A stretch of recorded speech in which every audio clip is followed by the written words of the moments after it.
Good evening once again. I'm Maurice Dubois. Traumatic and painful. That is how Win Rozario's family describes the release of the body camera footage showing the moments he was shot and killed by the police in March. His loved ones say police killed him in cold blood. The NYPD says officers had no choice. CBS 2 investigative reporter Tim McNicholas breaks down the newly released video tonight. We're going to get to where we get to, man.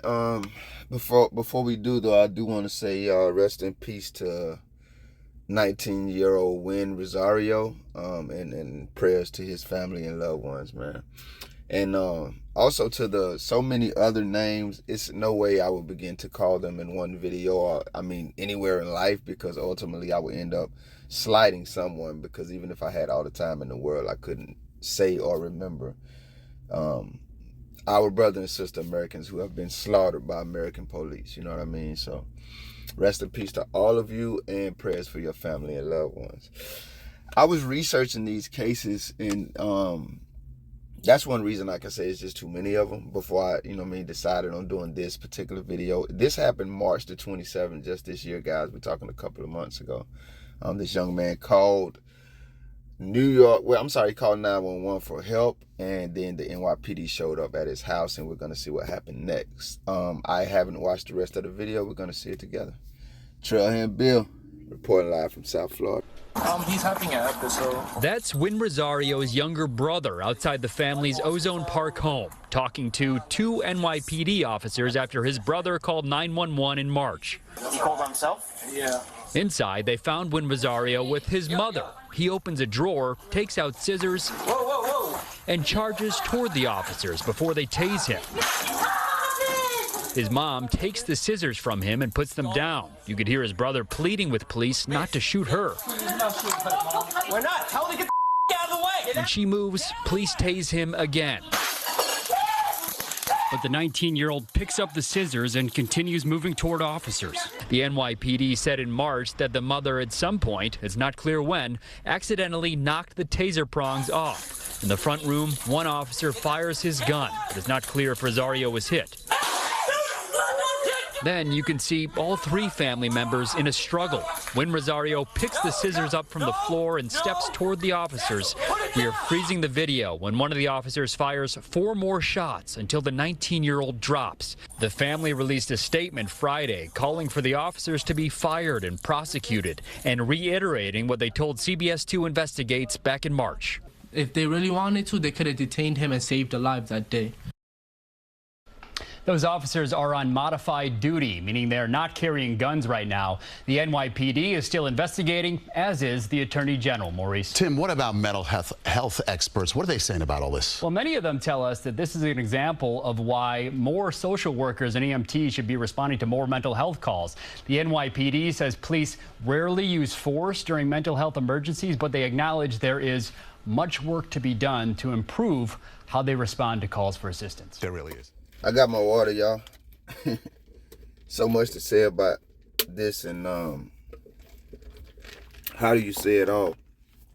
I want to refer you guys to something real quick. If you are like a true crime fan, interrogation watcher, this is like a three-hour interview. I think it's called The Interrogation Files, when the killer is really insane. In 2018, 64-year-old Paul Williams murdered his 57-year-old wife and 15-year-old daughter. I think he stabbed them too, or something along those lines. So rest in peace to them. This interrogation is his interrogation. I want you to go watch it. I had no intentions of picking Win's story or watching Paul's story before, but I'm glad I did, because I like to be fair and balanced, guys, and add context, man. Paul was seemingly having a psychotic episode, mental health. Some say was schizophrenic. His brain was deteriorating. It's a lot of controversy about that, and you could see it in his interrogation. But whatever was going on with him, it did cost his wife and their 15-year-old daughter, his wife of 30 years, by the way, and their 15-year-old daughter, their lives. You know what I mean? And however you feel about Paul's mental status and his ability to be in control of how he was functioning, it doesn't change the fact that it caused his 57-year-old wife and 15-year-old daughter their very lives. So when I'm watching this video, and even when I'm researching these cases, there are a few of them where citizens police are responding to scenes and citizens are like having weapons, knives and stuff. I'm not talking about like bats or nothing like that, even though those things are dangerous, but I'm talking about like knives and guns and stuff. And they are, some of them are mental health situations, but they're charging at the officers and they're pointing those guns and knives at other people. I gotta say this before I get into this video, because I know, like I say, sometimes the balance is missing in all of us, and I think it's just fair to step back and look at everything, man. Paul did murder his wife and daughter. And I personally, I'll go ahead and spoiler alert for you. Watching this interrogation, I probably watched like an hour of it. I'm disgusted at the cops because you can clearly see the man isn't there. You can clearly see. I think like a lot of people in the comments who are familiar, you know, with the medical field, they were saying maybe he's suffering from dementia. But you can clearly see it, yet the cops continue to try to interrogate this man who's definitely mentally challenged just to get a confession to a murder that, by the way, the man had already confessed to like 5-10 minutes after he walked in the room. He's not trying to avoid accountability at all. The conversation I'm trying to have is, how do you balance dealing with the mental health in dangerous situations and policing them? And when I say policing them, I'm not talking about domestic terrorist government agents, sanctioned gang members. We all police things in our lives. And so I'm talking about even as family members of these mental health patients, because a lot of the times when they are murdered by these domestic terrorists, it's because they were having an episode and a family member called the police. So let's start there. Let's get into this video, because I do want to say there's two sides to the coin, and I think it's fair and healthy for everyone's safety to keep that in mind. Guys, I get it. You know what I mean? I've never been in one of those situations. I have an uncle who suffers from, it's mental health now, but he wasn't born that way. He was hit by a vehicle when he was younger, and it just messed him up mentally. He used to throw huge rocks at us when we were little and do all kind of things that could have hurt us. Us being kids, we would just kind of goad him on, like trying to tone him and make him do it, because we felt like we could get away from him. But we didn't know, you know what I mean, basically. But in those situations, I can't remember one time when my grandmother would call the police on them. Now, I will say all families maybe don't have the option that we had, but we had uncles. She would just call his brothers, my uncles, and my dad, and they would handle it. I guess what I'm trying to say here, guys, if you're in this situation, and it's not just dealing with mental health patients and your families who suffer from mental health problems, however I'm supposed to phrase that. I hate, political correctness, but I also don't want to be insensitive. You have to measure it, man. If you're calling the police on your man because you're mad at him, if you're calling the police on your sister because she stole something, if you're calling the police on your husband because he's having a mental health crisis, you have to measure it, because these people that you're calling, and I think a lot of times it's done with blind trust. In Wynn's situation, I'm well aware that he called, but I'm also well aware that his family allowed these domestic terrorists to walk into their residence. I'm not blaming them at all. Nobody am I blaming here. I'm trying to paint a picture. Guys, this is what these people do. I mean, they have a resume of it. They do it to everybody, not just mental health patients. This is what they do. And a lot of times they do it because their hearts are evil, but a lot of times they do it because they found themselves in situations they haven't been trained to address and navigate. And I don't know what happened here. I don't know if it was a situation where they went in that lick. I'm going to be honest with you. Watching the video, it looked like an absolute lack of training. The most viral video on my channel right now is one where a cop is saying he's trying to get a man to confess to murder. It's a short anyway. Go check it out. And the cop says, hey man, you could say you probably had your finger on the trigger and accidentally pulled him, and that's how it happened. We know he's trying to run game on the dude. But the dude was like, what? How you accidentally kill somebody? The cop was like, oh, it happens to us all. We do it all the time. It's called sympathetic reflex. And everybody in there, that's probably why that video is so viral, because we're like, bro, we ain't got to be no cop. It's just common sense when you're in certain situations and you're dealing with certain type of dangers, be it weapons or you being on the other side of those weapons. There are certain logical do's and don'ts. And that's all I'm trying to communicate to anybody who may see, watch, or listen to this video. I'm not saying there aren't certain situations when you won't have to call first responders to deal with situations you're dealing with. I'm just asking you to remember that there are two sides of those coins. You're calling them to be some type of hero or rescuer, and I'm not speaking condescendingly, but there's not an inkling of love for your loved one in them to measure up to how much love that's in you. So you got to remember that, you know what I mean? They're not going to, you're thinking, oh, they're going to come and handle the situation to get it under control with love. They don't give a damn about none of that. They just at work, guys. We're not human to them. And then I'm just trying to tell you guys, and of course you're going to run into those that care. And you have to deal with them on an individual basis. But because Wynn could end up murdered on the other side if you allowing them into this residence, and like I say, the many other Americans that have, you have to be measured. You got to think about that when you say, hey, am I going to call these people? And now I speak more specifically to this situation. I'm not sure there's much besides maybe like call mental health professionals first. I'll probably end the video talking about that. Outside of that, I'm not sure there's much different his family could have done. I mean, absolutely could have done. I was so disgusted at these. I'm telling you, it just looked like a total lack of preparation and training to me. His brother met them at the front door and said, yo, bro, he's having a mental health crisis. He really doesn't even know what's going on then. I've never been any type of first responder in my life. Guess what I'm doing if I call it, if I show up at that scene, guys? To me, it's just logic 101. I'm asking, have we tried to reach any mental health professionals? And if not, let's let that. I would say, let's call 911 and ask for an ambulance first. I would even say, let's jump in a vehicle and take our loved one to the emergency room, right? I know they kill people in hospitals too, but nowhere near at the rate that these domestic terrorists do. That's what I'm thinking about, measuring it, guys. But remember I said, not just people, women, y'all know y'all do this. You get mad, you call the police. You got, how many men have been murdered like that? Some of you too. Measure it. So when he meets them at the door and he tells them what's going on and he lays it out in no uncertain circumstances, anybody with listening ears can hear and a functioning brain, that's when it's on the cops to make a logical decision. What do? Oh shit, man, we cops, we got everything out of control. We know everything. You use a fucking beat cop. Use a name I won't, it's just not going to be beneficial for me to call you. Because if you were as sensible as y'all just walk around arrogantly thinking Wynn would be alive right now, you would have known that was a situation out of your control. Hell, Negro, you could have said when you thought the situation escalated so much that you had to pull out any weapons, you could have pulled out those weapons. I was watching the damn situation. You could have cleared that damn house of everybody but him if you wanted to. He could have ran around that damn house all he wanted to with that damn knife. You know what I mean? As long as he wasn't hurting himself, because that has to be a consideration too, Mr. and Mrs. Protect and Serve.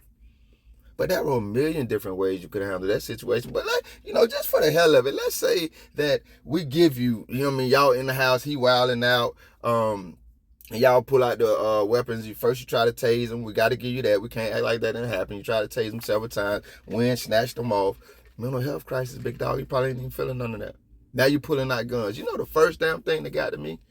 When the journalist said, and we hear a shot, but we don't know if Wynn was shot. Brother, his mama was right there. Family, what the I can't give y'all the passion that I feel watching these videos, because it's going to take the video somewhere else, and I'm just trying to cover it, as an objective viewer, man. But that was absolutely ridiculous. If you didn't have a million reasons not to fire that gun, man, a totally innocent woman who was trying to do nothing but save her son. She was doing everything she could to save her son, while her other son was doing everything he could to make sure his mom was okay. And all the fuck y'all was doing was in there being terrified pussies. So much so that you pulled out a gun and just start randomly shooting. You could have killed that woman. Y'all chats would have just got on TV and apologized like that to make something okay, man. That made me so damn mad. I'm over it, guys. This is where we end the video, because I'm just over it. That entire situation was ridiculous. Those cowards should be in jail right now. I'm pretty sure they're still being paid their salaries. And some of that is coming out of Wynn's family members' money, because obviously they're United States citizens. I'll say this, man, and, I'll be done with it. Guys, if you are in a situation, and I've already said it, but I got to say it again, because so many people don't seem to get this. And if you get it, make sure you bring this up in conversation to your loved ones sometime. You can't automatically trust any government agent. They may be good people, they may not. All forms of people come in all forms of people. But with these people, because they hold a higher authority, they're given a higher responsibility, which they should be accountable to, but they never are. We have to hold them to that. That's just the bottom line. And we've seen their resume. They're murderers, they're brutalizers, they're terrorists, they're treasoners. We've seen this over and over again. Who haven't they killed? Who haven't they pillaged? Who haven't they, And these are the people that you're going to call into your personal and familiar situations. I'm not saying, like I said, sometimes that will have to be the course of action you take. Make sure you measure it. And specifically, I can say, if you're dealing with the loved one who has mental health issues, and those issues turn into sometimes crisis, always consult a mental health professional first. Cops are going to walk into every situation like they the ones you should. And it's crazy because these are beat cops. They're nobody. As soon as they report back to the, I'm talking about in their own profession. As soon as they report back to the station, they're powerless. You riding around and, come on, man. You at work just like me, big dog. Young lady.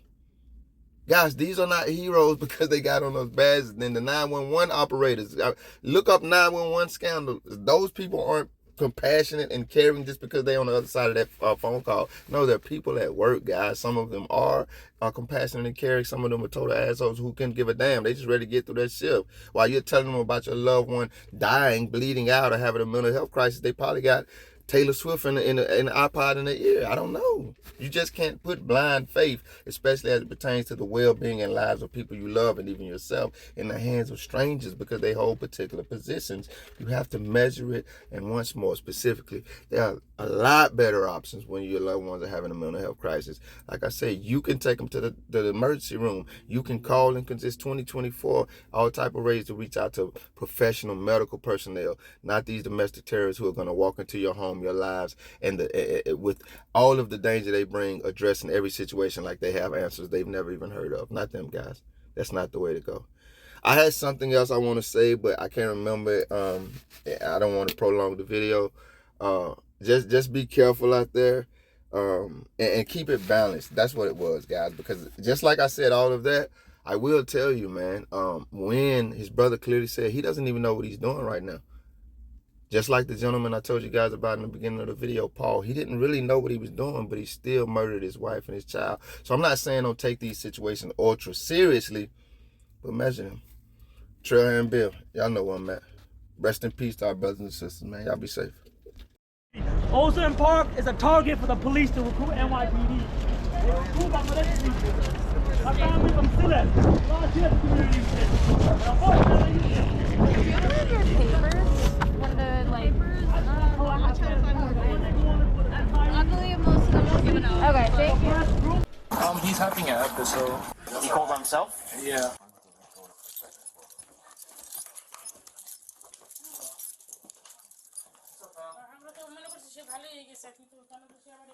Anybody else in the house? No? Yo. Come here, but. Hold on.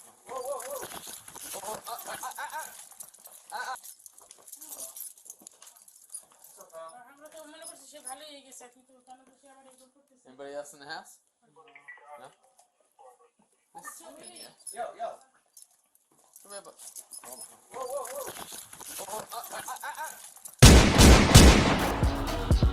Welcome to America.